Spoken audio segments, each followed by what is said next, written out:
Hey guys, Chris Cook in Nashville here. I've got another recipe for you today. This one is really exciting, but it's also actually pretty simple. So some of my recipes are pretty involved. This one is not. So today we are going to do carnivore tortillas. And let me tell you, these are my favorite way to do tortillas. I'm not really much of a fan of kind of the egg tortilla thing. It never really tastes right to me. The texture is not really right. My wife is definitely not a fan of the egg tortillas. If you guys like those, that's cool. You can get those, I know, in a lot of different places, but it doesn't really work for us because we just don't like the flavor or the texture. But these, I absolutely love. And this is one of the best things about this recipe. When you make it right, it holds up really, really well, even when it is soft and fresh, just like that. It's not flopping over the whole time because the texture is right, and so you can do things like quesadillas that actually hold up on their own. So I'm going to show you guys how to make these, and I think you're really going to enjoy these. So let's make some carnivore tortillas today. Okay, folks, here's everything we're going to need. We're going to need a glass bowl. You don't have to use glass, but something microwave safe that's plenty large.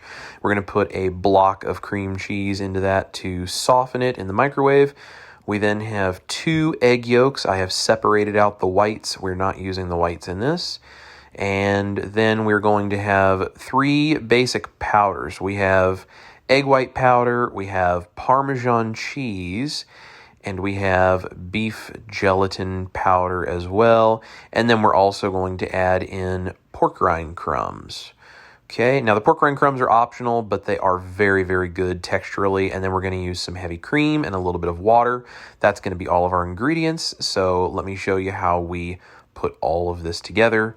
And we're going to take it from there. Now I'm going to use this little pancake batter dispenser over here, but you can use a bowl with a spout on it like this one has. Whatever's easiest depending on what you have. But this is what we're going to do, so let's get to mixing up some tortilla batter. So I have my mixer here, and I'm going to go ahead and drop the cream cheese into this large bowl. This is going to go in the microwave for 1 minute to soften and get warm. Now, when I'm using my hand mixer here, I like using the whisk attachment on it. I think it works best. If you don't have this whisk attachment, you can use the standard beaters, but I think the whisk attachment just works best, so that's what I'm going to use. So I have my soft cream cheese after the microwave for a minute. I'm going to take 2 tablespoons of lard. I forgot to put that in the beginning shot there, but 2 tablespoons of lard. You can use any kind of animal fat. You can use tallow, bacon grease, whatever you want. I don't think bacon grease would taste very good, but tallow would be fine. I would not use butter, because butter is going to have too high of a water content. So I'm going to mix this lard in with all of this cream cheese really well. So I'm going to start this on low and kind of get that lard to soften up with this hot cream cheese. Then I'm going to turn this up on high.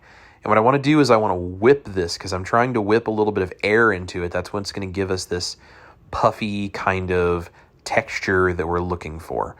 Okay, so we're going to get that all whipped together on high. And then we can start incorporating our various powder ingredients. You can see that almost looks like an icing or like a whipped butter or something. That's kind of the texture we're looking for. Once that's done, we're going to put in our powder. So this is 2 teaspoons of beef gelatin. You can use Knox gelatin, any kind of gelatin that you have. This is 2 teaspoons of Parmesan cheese. And then totally optional, but I really recommend it if you're okay with it, is 2 tablespoons of pork panko crumbs. Okay, that's just very lightly packed. You don't have to like pack it down super tight. The pork panko just makes a really nice texture. We're going to go ahead and mix these powders in. I'm going to start on low just so that it doesn't fluff up, and then I'm going to turn it up on high just very briefly. While I'm doing that, I'm also going to go ahead and put my 2 egg yolks in. So I'm going to get the 2 egg yolks mixed in, and then we'll mix it on high. Okay, once that's really well incorporated, you can see it's whipped and it's starting to get a little bit thicker because we have the gelatin and the Parmesan cheese and the different things in there. We're going to go ahead and actually at this point mix in our egg white powder. Now you've seen me do this before in recipes. We're going to do it 1 spoon at a time, but this has about 4 tablespoons. You don't have to measure exactly 4 tablespoons, but we're going to put in about 4 tablespoons, and you need to put it in 1 at a time. Start it on low because this will fluff up at you. So start it on low, and then if you want to turn it up on high to mix it better, you absolutely can. So that's 1 spoon. We're going to go ahead and mix in a second spoon. And I'm doing this 1 spoon at a time just to make sure we don't get any clumps of dry egg white powder. That would not be particularly pleasant to chew on if that was somewhere in there. And you're going to feel this start to thicken up. That's perfect. So we're just going to keep whisking this in, beating this in like this, and we're going to really bust up those clumps. Then we're going to do a 3rd spoon, and exact same process. We just turn this on low, mix this in, and if you feel like you're getting little lumps or clumps, just turn it up on high to beat that in really well. And as soon as you're confident it's mixed in, you can then go ahead and add in the 4th tablespoon. Now, I'm putting in 4 tablespoons. However, if you feel like at the end of this you still have too thin of a batter, you can go ahead and add more. I'm using 4. That's my 4th tablespoon. I'm going to mix that in really well, and then once it's done mixed in on low, I'll turn it up on high. But if you feel like you need more, you can absolutely use more. Okay, so once that's really well mixed, we now have a very thick kind of pasty texture. It still runs a little bit, but it's mostly a paste. This is when we're going to add the cream, and I'm going to use a 1/2 cup. Okay, so I'm just going to take this, measure out a 1/2 cup of cream. Now I'm going to save this little container because I'm going to use that container to put water in as well. So I'm going to put this on low.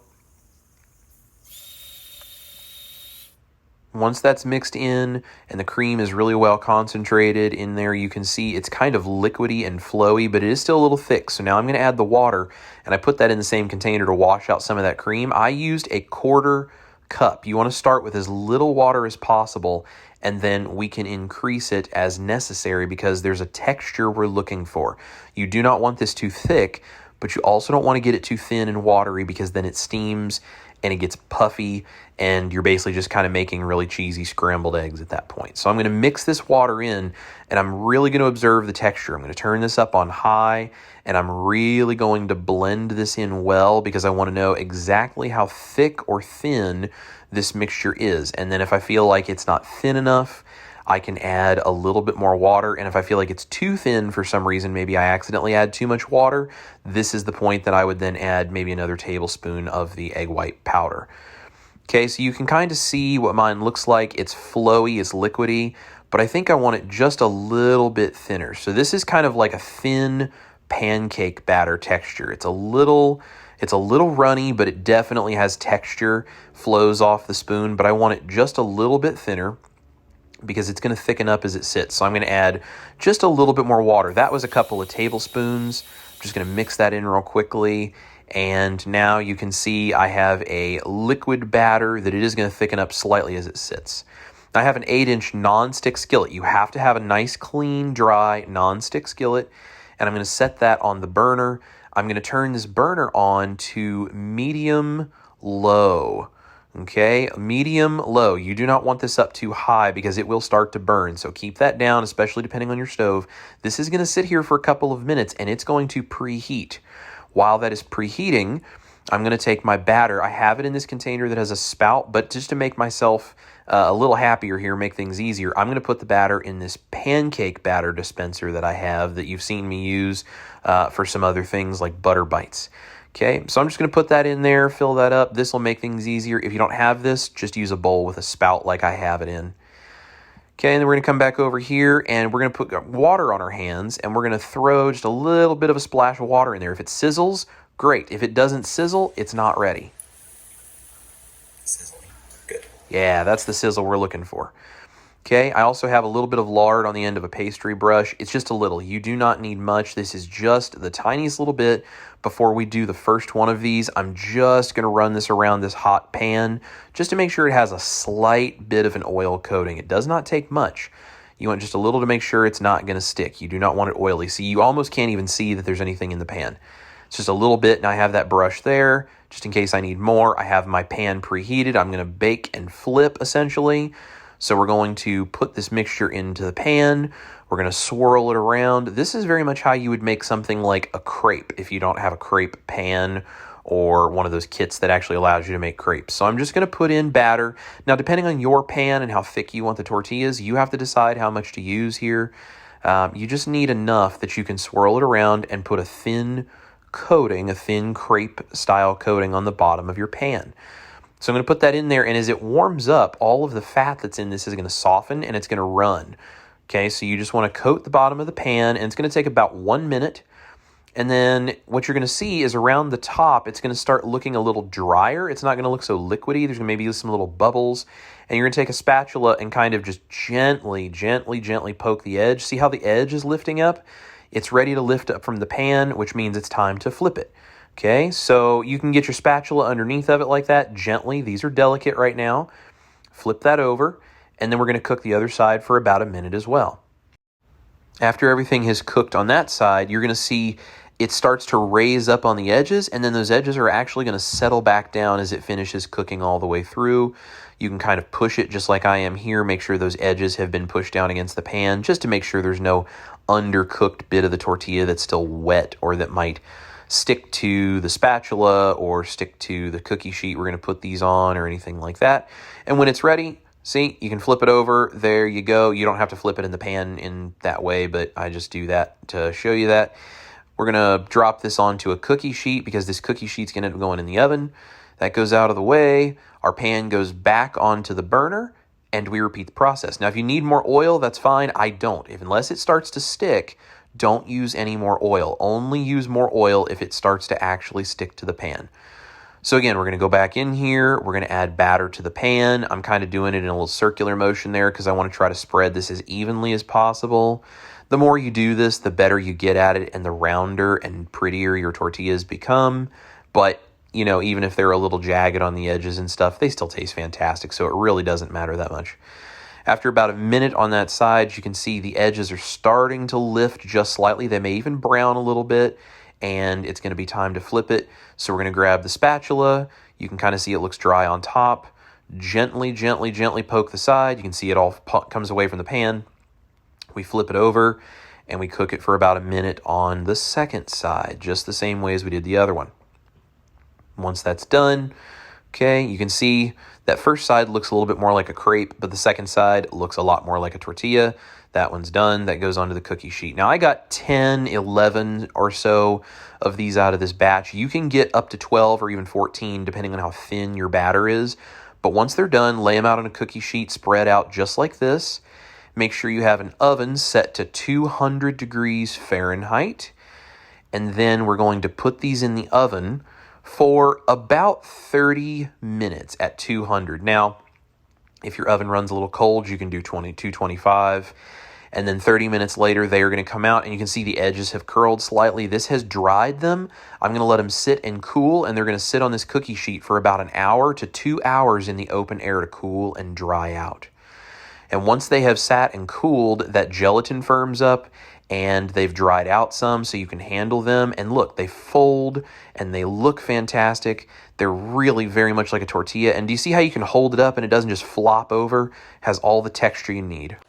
Okay guys, there we go. That is carnivore tortillas. Now, the recipe, like I said, makes anywhere from 10 to 12, maybe even 14 tortillas, depending on the size of your skillet, how thin you make that batter. If you make it really thin and it really swirls around, you can use a little less. I have thinner tortillas. We like them just a little thicker, mostly because that way they hold up. And as you can see, once they have cooled and been dried in the oven, they have this texture where you can just make them hold up so well. Once that gelatin cools down, it really holds together. And they smell so good. You have just a hint of that kind of Parmesan smell in there. Doesn't really taste like Parmesan cheese or anything, but it just makes it really nice. And they are firm and they're dry enough that they don't feel like eating an egg. So now there's been a couple of requests that I actually try the food on camera for you guys rather than just tell you it's good. So I happen to have the stuff here to do tacos. So I'm going to show you just a quick carnivore taco. We're going to do a little sour cream. And again, all of this stuff is optional. If you're one of those carnivores that doesn't do any dairy, I get it. You're not going to like the recipe for the tortillas. That's fine. You wouldn't use sour cream. That's fine. You wouldn't use the cheese I'm about to use. That's fine. I don't do it every day, but I do this on occasion because it's just really good. So sour cream, I've got a little bit of shredded Colby Jack cheese. And if I'm feeling super frisky, I usually add a little bit of hot sauce as well, but I don't worry about any of that today. And taco meat. Okay, Hopefully this isn't groundbreaking to you. I'm sure you've probably had tacos and made them this way before. But for the sake of the YouTube and all of the people watching, we're going to do this live and in real time for you. Okay. So the beef taco, and this is what's so cool about these tortillas, guys. They fold just like any kind of real tortilla. I mean, look, it holds up like an actual taco. Like, it's not falling apart.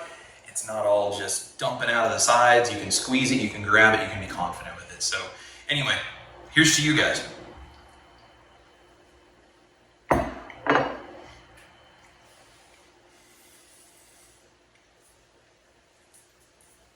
Pardon me.